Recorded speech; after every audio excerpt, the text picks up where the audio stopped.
मेरे प्रभु राम जय जय राम, मेरे मन बस जाओ सीताराम।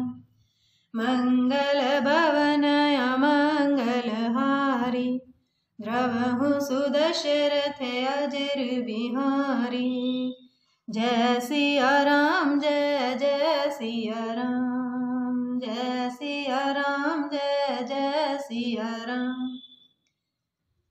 श्री रामचंद्र जी का रूप और सीता जी की छवि देखकर स्त्री पुरुषों ने पलक मारना छोड़ दिया। सब एक कटक उन्हीं को देखने लगे। सभी अपने मन में सोचते हैं पर कहते सकुचाते हैं। मन ही मन वे विधाता से विनय करते हैं, हे विधाता, जनक की मूढ़ता को शीघ्र हर लीजिए और हमारी ही ऐसी सुंदर बुद्धि उन्हें दीजिए कि जिससे बिना ही विचार किए राजा अपना प्रण छोड़कर सीता जी का विवाह राम जी से कर दें। संसार उन्हें भला क्या कहेगा, क्योंकि यह बात सब किसी को अच्छी लगती है। हठ करने से अंत में भी हृदय जलेगा। सब लोग इसी लालसा में मगन हो रहे हैं कि जानकी जी के योग्य वर तो यह सांवला ही है। तब राजा जनक ने बंदी जनों को बुलाया।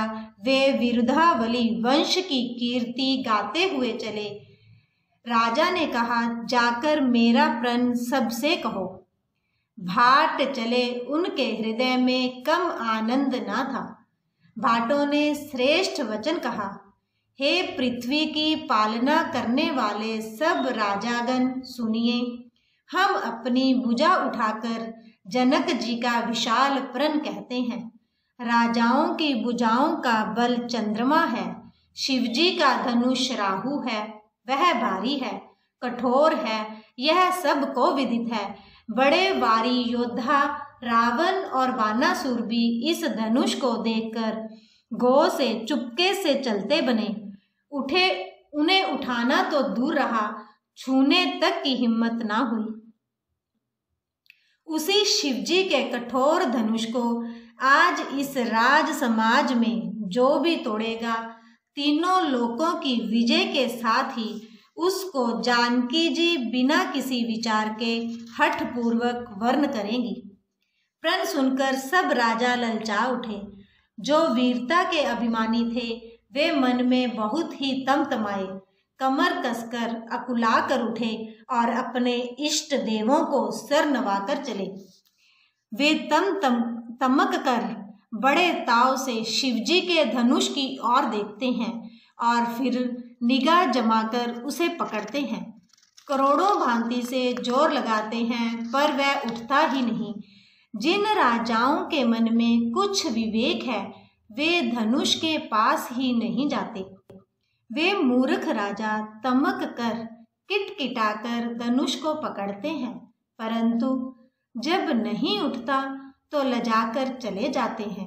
मानो वीरों की भुजाओं का बल पाकर वह धनुष अधिक अधिक भारी होता जाता है।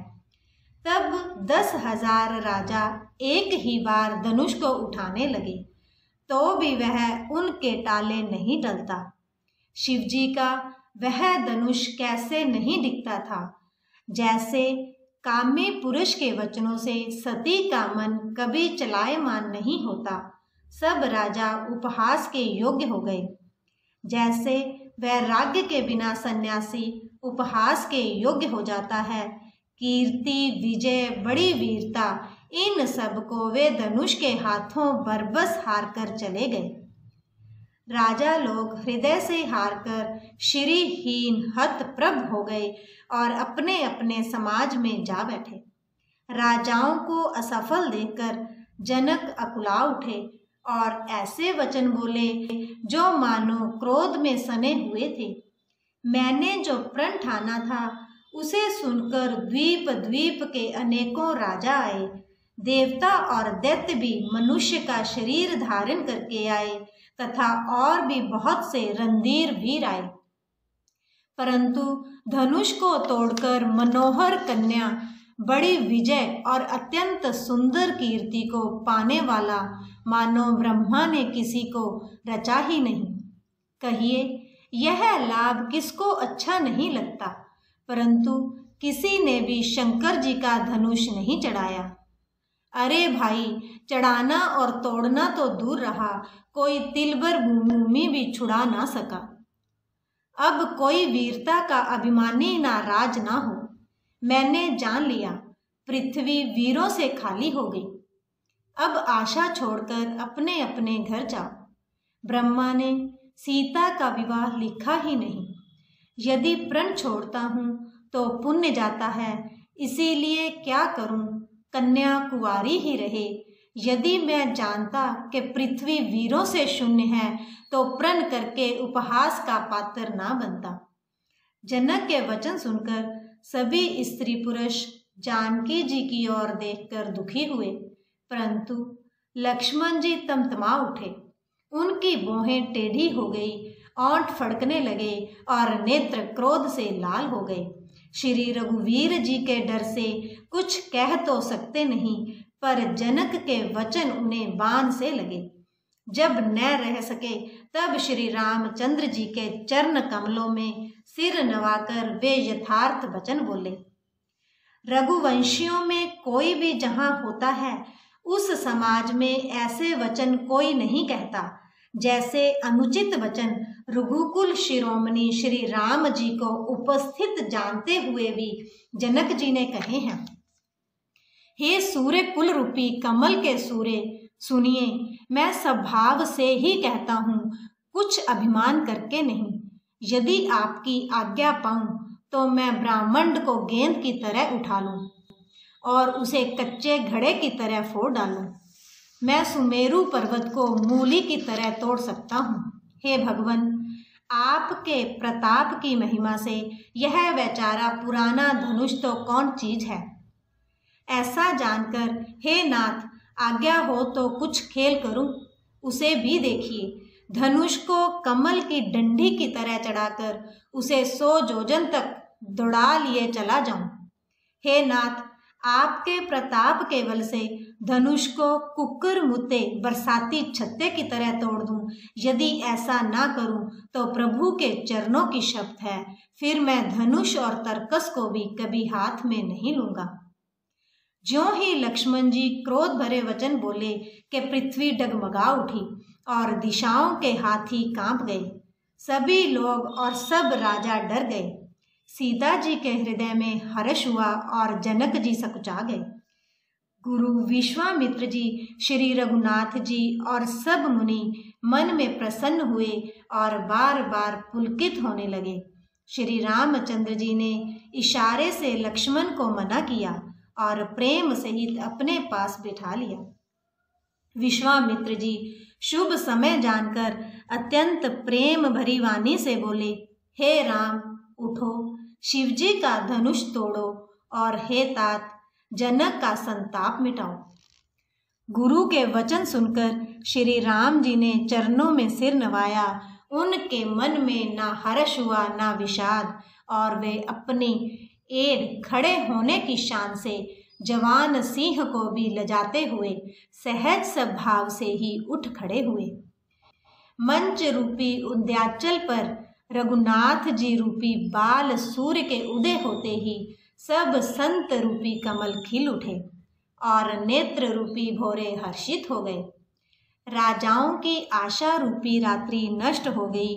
उनके वचन रूपी तारों के समूह का चमकना बंद हो गया, वे मौन हो गए। अभिमानी राजा रूपी कुमुद संकुचित हो गए और कपटी राजा रूपी उल्लू छिप गए। मुनि और देवता रूपी चकवे शोक रहित हो गए।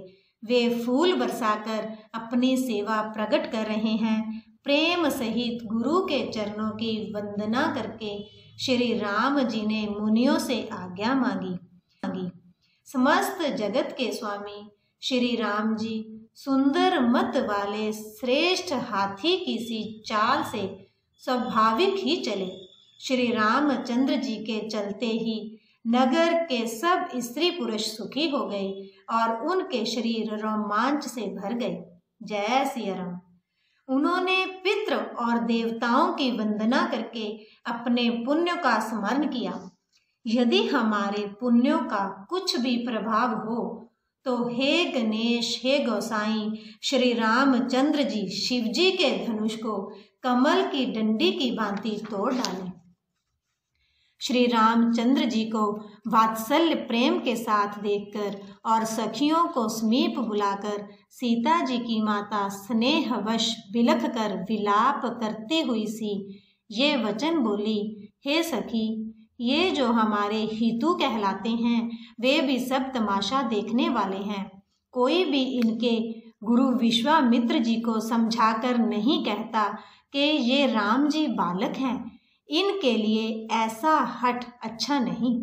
जो धनुष रावण और बाण जैसे जग द्विजी वीरों के हिलाए ना हिल सका, उसे तोड़ने के लिए मुनि विश्वामित्र जी का राम जी को आज्ञा देना और राम जी का उसे तोड़ने के लिए चल देना रानी को हठ जान पड़ा। इसीलिए वे कहने लगी कि गुरु विश्वामित्र जी को कोई समझाता भी नहीं।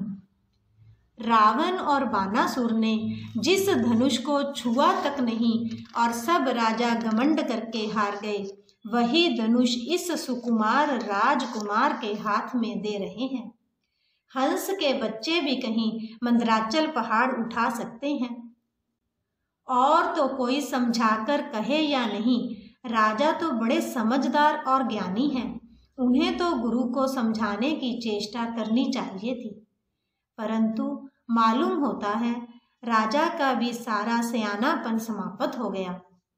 एक चतुर राम जी के महत्व को जानने वाली सखी कोमल वाणी से बोली, हे रानी, तेजवान को देखने में छोटा होने पर भी छोटा नहीं गिनना चाहिए।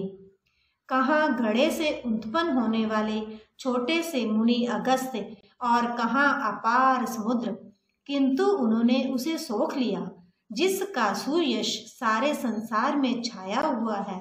सूर्य मंडल देखने में छोटा लगता है, पर उसके उदय होते ही तीनों लोकों का अंधकार भाग जाता है। जिसके वश में ब्रह्मा, विष्णु, शिव और सभी देवता हैं, वह मंत्र अत्यंत छोटा होता है। महान मत वाले गजराज को भी छोटा सा अंकुश वश में कर लेता है। कामदेव ने फूलों का ही धनुष बाण लेकर समस्त लोगों को अपने वश में कर रखा है। हे देवी, ऐसा जानकर संदेह त्याग दीजिए। हे रानी, सुनिए, रामचंद्र जी धनुष को अवश्य ही तोड़ेंगे। सखी के वचन सुनकर रानी को श्री राम जी के सामर्थ्य के संबंध में विश्वास हो गया। उनकी उदासी मिट गई और श्री राम जी के प्रति उनका प्रेम अत्यंत बढ़ गया। उस समय श्री रामचंद्र जी को देखकर सीता जी भयभीत हृदय से जिस तिस देवता से विनती कर रही हैं, वे व्याकुल होकर मन ही मन मना रही हैं, हे महेश भवानी, मुझ पर प्रसन्न होइए।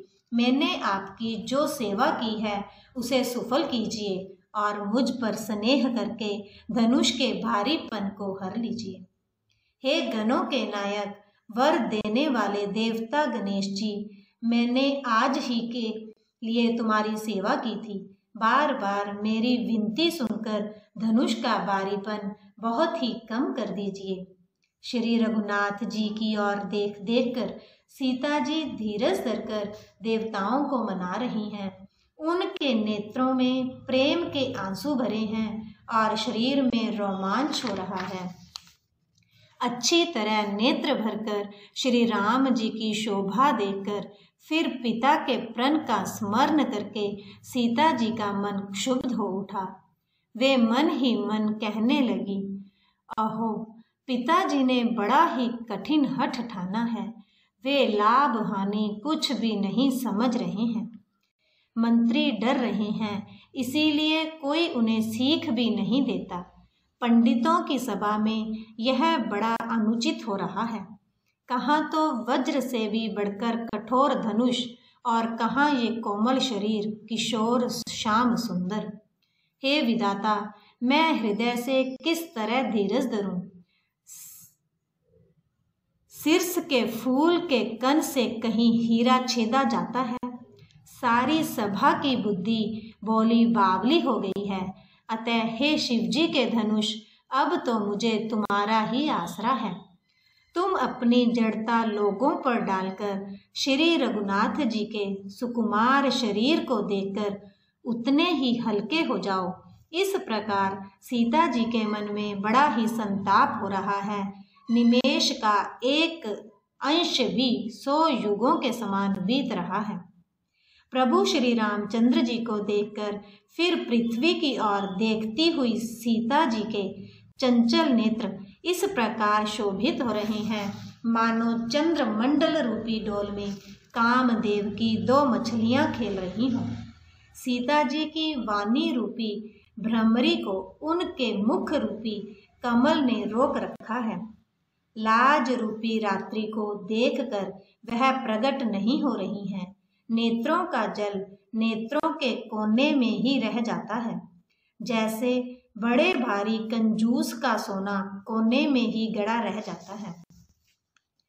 अपनी बड़ी हुई व्याकुलता जानकर सीता जी सकुचा गई और धीरज धरकर हृदय में विश्वास ले आई कि यदि तन मन और वचन से मेरा प्रण सच्चा है और श्री रघुनाथ जी के चरण कमलों में मेरा चित्त वास्तव में अनुरक्त है, तो सबके हृदय में निवास करने वाले भगवान मुझे रघु श्रेष्ठ श्री रामचंद्र जी की दासी अवश्य बनाएंगे।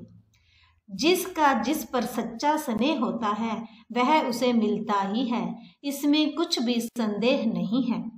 प्रभु की ओर देखकर सीता जी ने शरीर के द्वारा प्रेम ठान लिया, अर्थात यह निश्चय कर लिया कि यह शरीर इन्हीं का होकर रहेगा या रहेगा ही नहीं।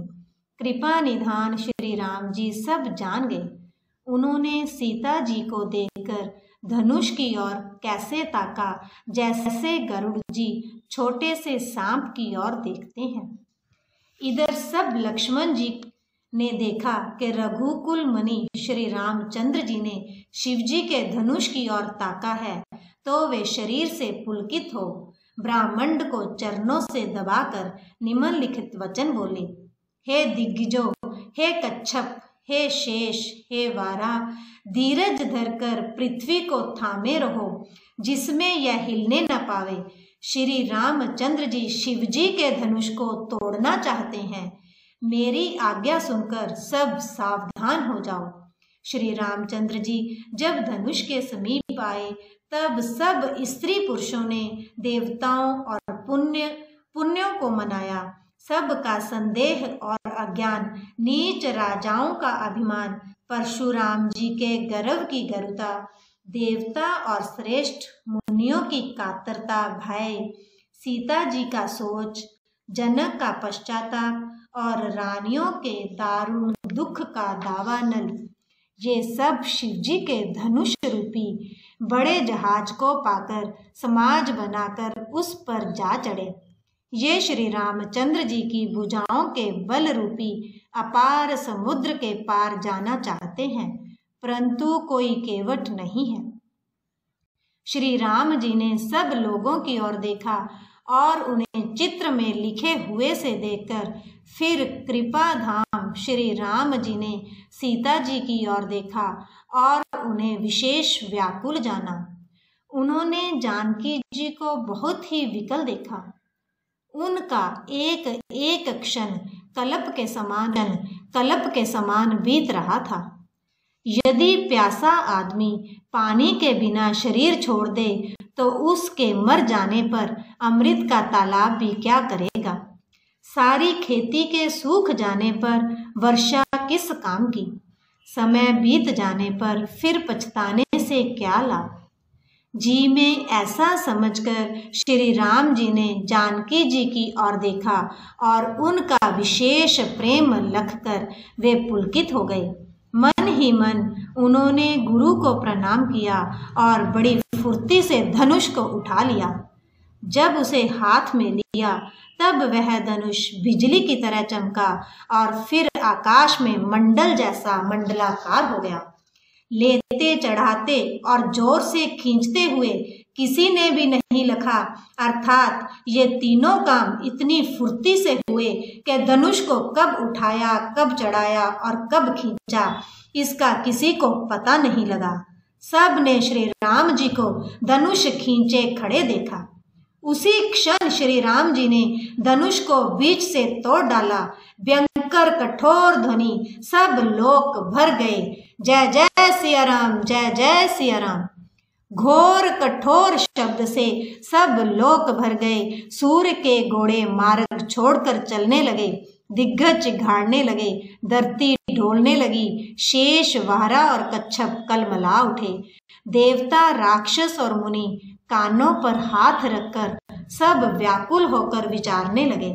तुलसीदास जी कहते हैं, जब सबको निश्चय हो गया कि श्री राम जी ने धनुष तोड़ डाला, तब सब श्री रामचंद्र जी की जय बोलने लगे। जय जय सिया राम, जय जय सिया राम, जय जय सिया राम। शिव जी का धनुष जहाज है और श्री रामचंद्र जी भुजाओं का बल समुद्र है। धनुष टूटने से वह सारा समाज डूब गया जो मोहवश पहले इस जहाज पर चढ़ा था, जिसका वर्णन ऊपर आया है। मेरे प्रभु राम जय जय राम, मेरे मन बस जाओ सीताराम।